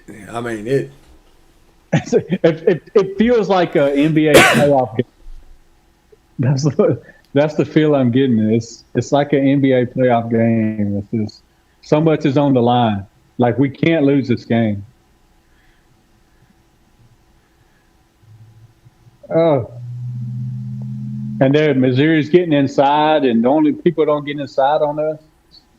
We've got to run. Yeah, they've got the best big man in the league, probably. He's a beast. He's a beast, and they're just beating inside to him now. Yeah, but this is a two games in a row where Schuler has kind of struggled a bit. How many points does he have right now? He's got 9 points, 4 for 12 from the field, 1 for 4 for 3. See, he should be at least like 15 or 18 right now as the leader. Yeah, you expect him to be the Steph Moody, Marshall Henderson guy, but he's just not. No. I mean, I'd love him. He's one of the Ole Miss greats. He's not that key player that we need him to be, that he should be. Because he's always been the role player, and we expecting him to step in that position, but he just hasn't. Some games he has, some games he hasn't. Yeah. But in this game, the story of this game is dribbling into trouble, going towards trouble, and Turnover. not making open shots. That's the story of this half. And that's the reason Ole Miss can go in at halftime up by 9, and now they're down by 2. Yeah. And now Missouri is just, they're just letting these guys play, bro. And we should be going inside. If they're letting us play like this, why are we going inside? I mean, let Romello White take over. If they're letting us play like this, hey.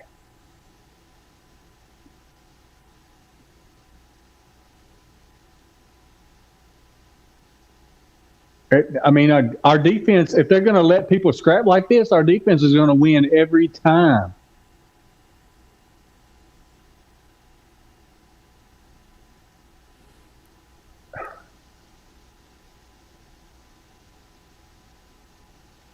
So I got 43, 7, 46. I'm at 43-41, so we got a little bit of time. There we go. There's the made basket. I think Missouri's going to go to the free throw now. Well, that's kind of where we want them. Hey, I'm stoked.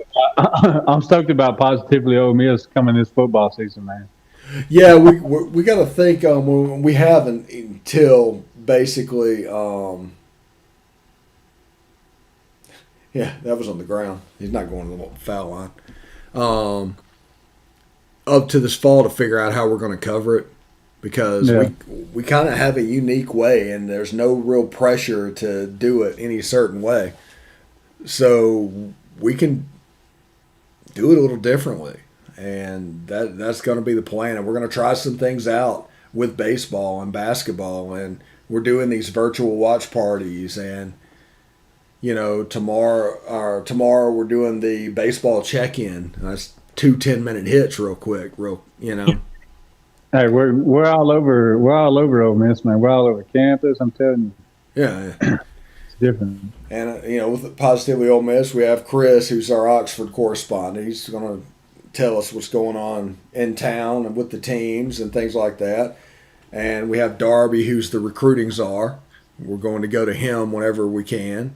And, Ryan Albritton wants to help out with football. And if you have anything that you're passionate about with Ole Miss sports, hit us up. We will let you take ownership of it, and we're trying to have fun here. So in order to do that is, a bunch of people passionate about what they're doing. They can stay in their lanes and not put them all together, and you've got a nice, well-rounded coverage.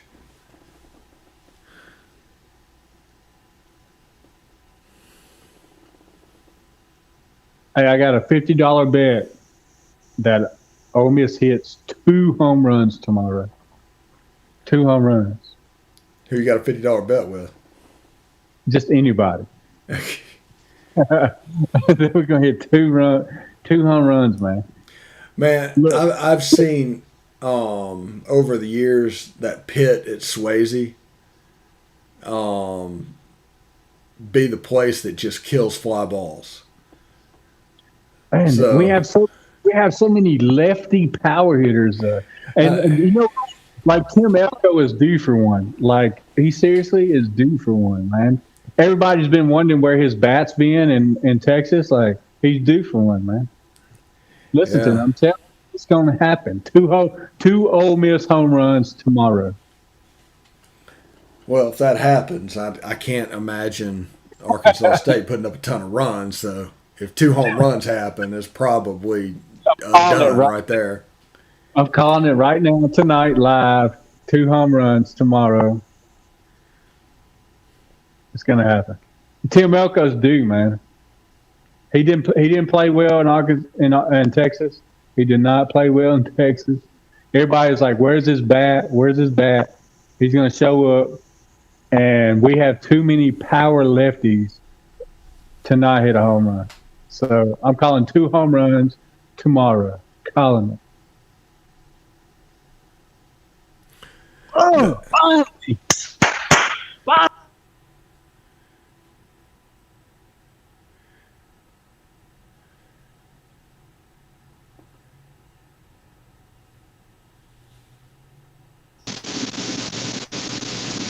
As soon as we wake up, they wake up. Jesus. 46-46. Well, I'm still at 43-43. Man. As soon as we wake up, they wake up. Oh, Schuler made the 3. Here it is. Like, wake up.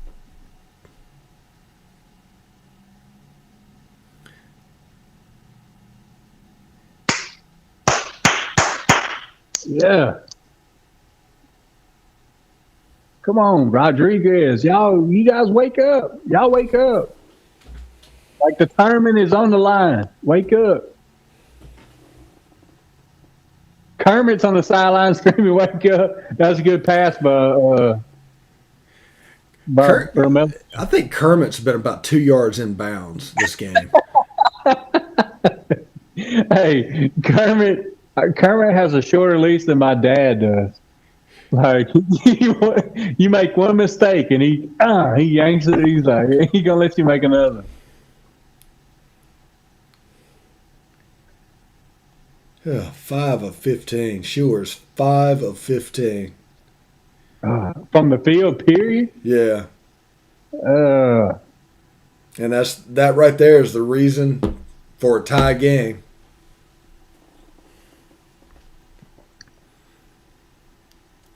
Luis Rodriguez is at 7. Romello White's at 10, but he had 8 like in the first 3 minutes of the game.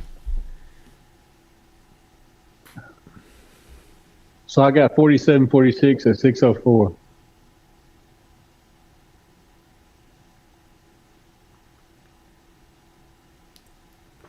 Come on, guys. He just made his free throw. We need this game. Come on, guys. We need a score right here. We need a score right here, please.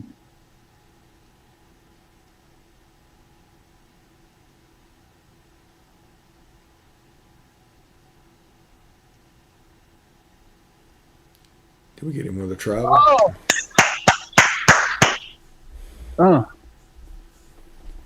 We got a Mizzou foul, 47-46. 5:41. Mizzou foul. We're at the line. Who's at the line? Rodriguez. Okay.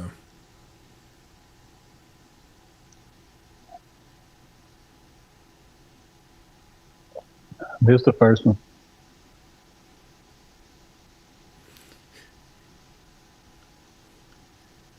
Made the second one. 48-46. I don't think people realize when I compare him to Jason Smith, he throws free throws up there hard. And people don't understand what that means. Like, Yeah. some people shoot free throws soft and like they bounce around and go in. Like, if people shoot free throws hard, it don't usually end well. Yeah, it's either net or but if it hits the rim, it's going to go down. That was KJ Buffett at the line, by the way. My bad. Um, Missouri just scored. It's 48 up. We just threw a lob. okay. 50-48. 5 minutes left.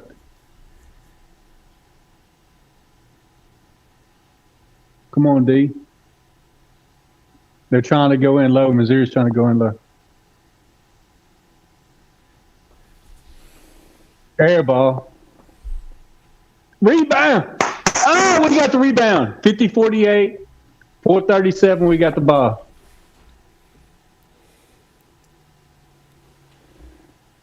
Oh yeah, it was nice. I just saw the lob. Yeah.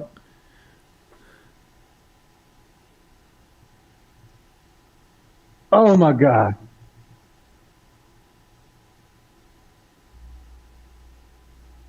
All right, so 50-48, 4:12. Missouri's got the ball, trying to score. 14 seconds on the clock. Shot clock. Come on, guys. We need that defense, that Ole Miss defense. Oh. Foul on Ole Miss. 50-48, 3:55.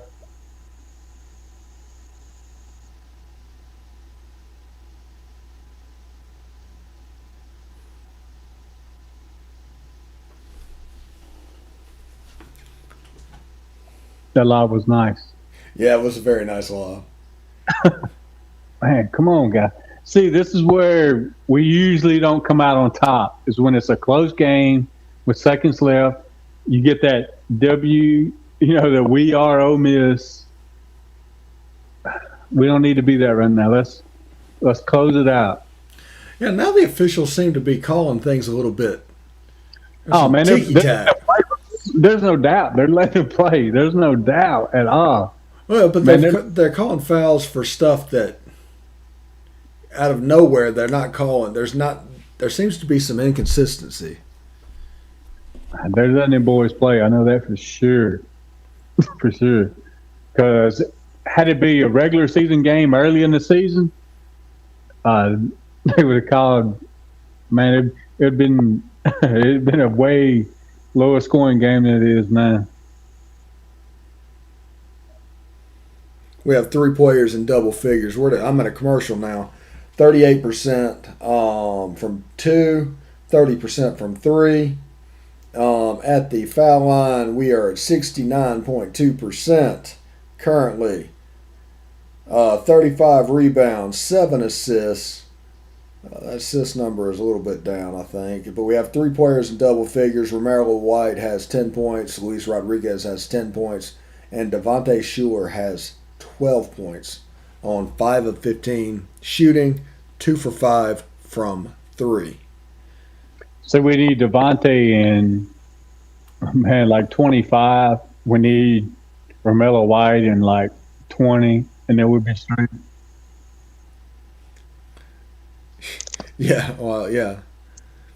And that's not the case. So. Missouri is 36% from 2, 33.3 from 3, 6 of 18 shooting, and currently 6 of 11 from the free throw line. That's 54.5%.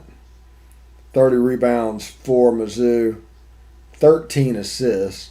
And that's probably on those kickouts for three, basically, where they're making most of their bones. Or those dangerous passes.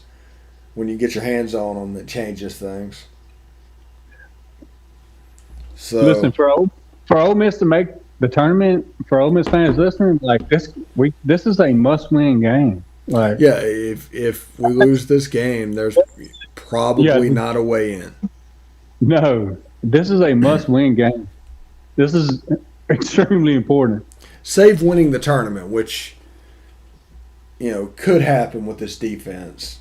If you go into the SEC tournament and it's a shooting nightmare with this defense, it could be an Ole Miss Tennessee finale, and who knows who wins that. I mean, come on, guys. This is a must-win, guys. If you're an Ole Miss fan listening and watching right now, this is a must-win game. Like, we have to win this game. We messed up when we lost to State. We were on the bubble. We're not on the bubble now. We got to win this game.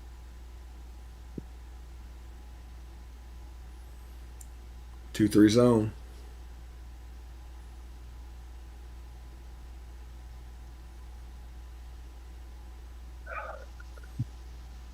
We got to foul Missouri.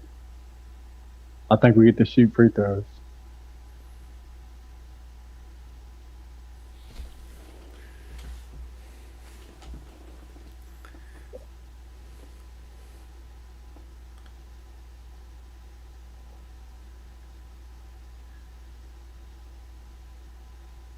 No.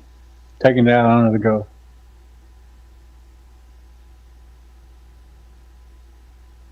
Jocko Joyner's got it. Pull up. Misses. Missouri got the ball. Need to make a shot. Need to absolutely make a shot. He should have made that. He was wide open. Mid-range jumper. Jocko Joyner. Oh! 50-50. Tie game. 2:41. Ole Miss with the ball driving. We got to have this game. Timeout. Kermit Davis calls timeout. Hey, what are we doing?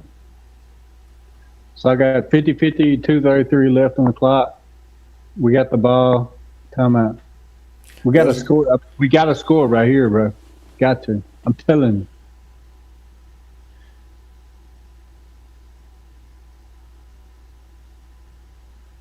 Got to score right here.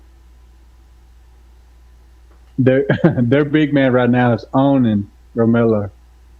Yeah, was that Jeremiah Tillman? He's a heck of a player.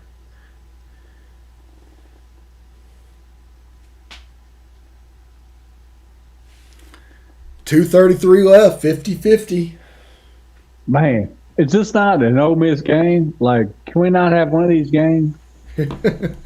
Seriously. Does it have to be every time? Like, can we not just blow people out? Wouldn't that be nice? Let's see if anybody has tweeted. If not, all right, here we go. Here it is. 50-50, 2:33. Ole Miss with the ball. Half court. Schuler up top to Romelo. Oh, travel on Ole Miss. Who walked? Romelo. Yeah.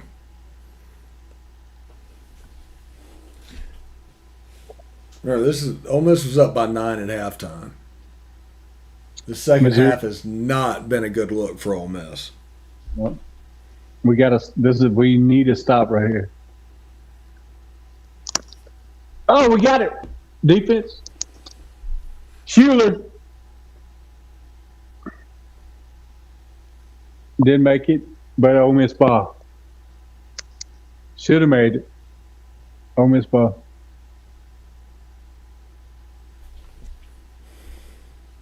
Taking it out on the goal. Come on, baby. Man, just Schuler. Oh, Schuler gets it. 52-50. 153. Oh. Almost the rebound. Yeah, you're ahead of me. It's still 50-50 on this YouTube stream.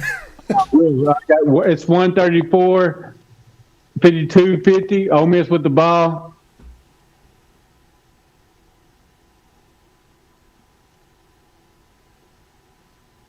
Pass over. 54-50. 119.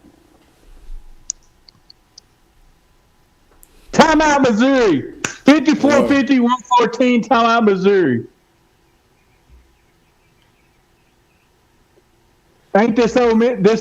This is typical Ole Miss. Thank you, Ole Miss. I appreciate this early heart attack.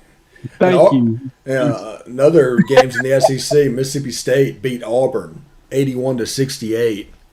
Bulldogs playing a little bit better. So does that make that loss not so bad? I don't know. That was a nice little wraparound to Buffin. Man, I'm telling you, they're coming around. This is kind of the possession of the game. If we can get a stop here,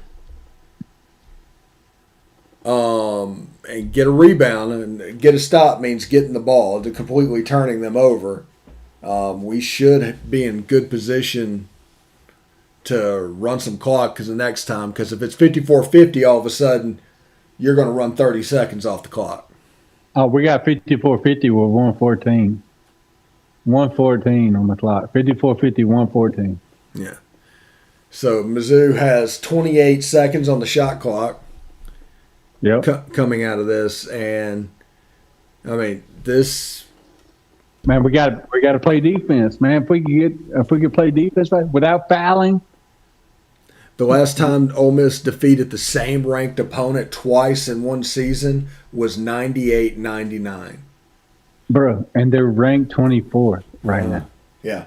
So this could be a once in 2 decades type win, close to 25 years since something like this has happened. If Ole Miss can close this out.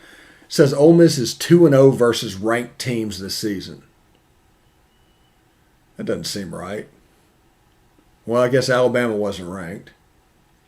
At that point, maybe Arkansas wasn't ranked. I guess they mean not ranked at any point during the season. Yeah. Who knows? I was over the back.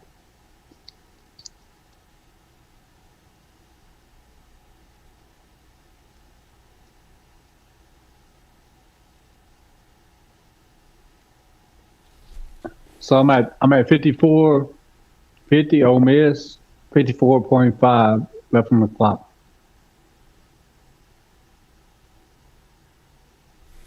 Okay, we got the stop. I think it was over the back, but yeah, but it doesn't matter because he punched out of bounds. Yep. So it's Ole Miss ball, right? It should be. It should be Ole Miss ball. 54-50. Ole Miss. 54.5 seconds left.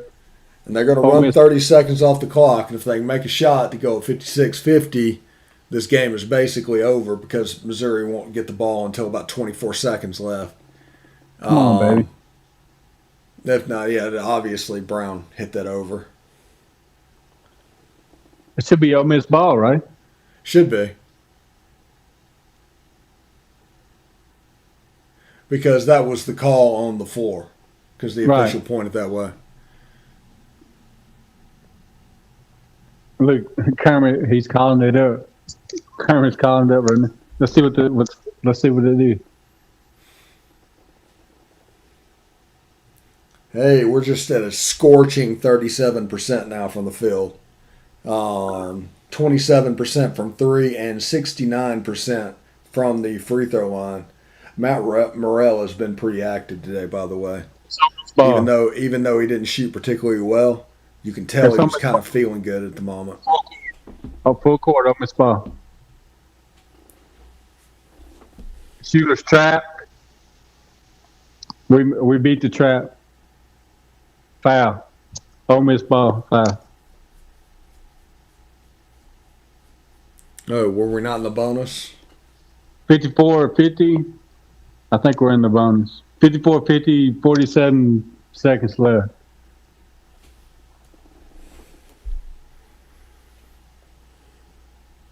Yeah, we're shooting free throws. Jocko Joyner at the line. Okay. Boom. Got it. 55-50.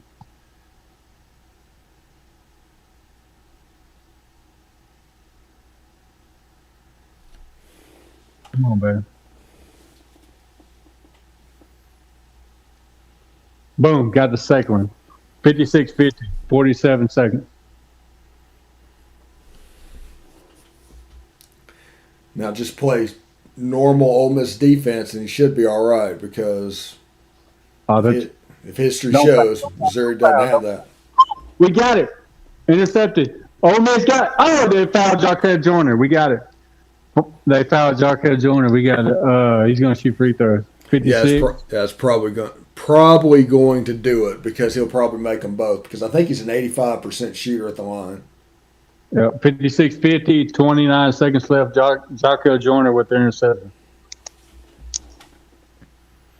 And Missouri is not going to get to that magic number of 65 points. No. Jocko Joyner, boom, knocks down the first one. 57-50.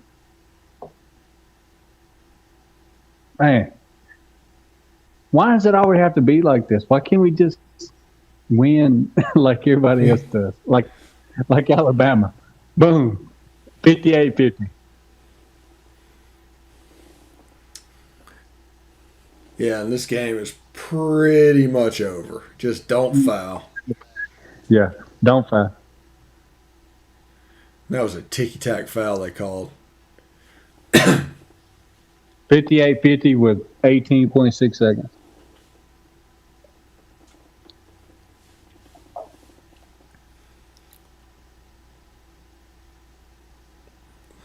They just hit a three, so it's 58-53, 16 seconds left. They just fouled Jocko Joyner. They're fouling Jarkel Joyner. It's a losing proposition.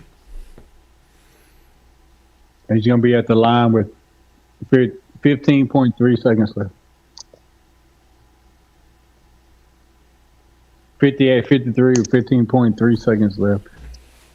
He's going to shoot two.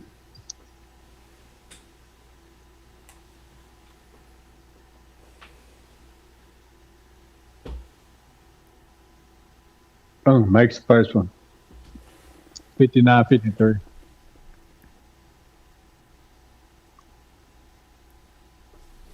Man, why do they have to do this to us? They could have won this game a long time ago. He makes the second one, 60-53. 7-point game with 15 seconds left? Yes, 11, 10, 9. Yeah, I don't think there's enough time for them to make that up. Ball game. It's ball game, 60-53. Baby, 60-53. We still in the winning streak, baby. Let's go. Well, we started another winning streak, maybe. Man, but now the Vanderbilt game on Saturday, get the extra practice, holds even more meaning. Man, 60-53, Ole Miss. Let's do it. Let's do it. Ole Miss finished 15-19 from the line. They won the game at the line. Man, seriously. We got to be more consistent from the field.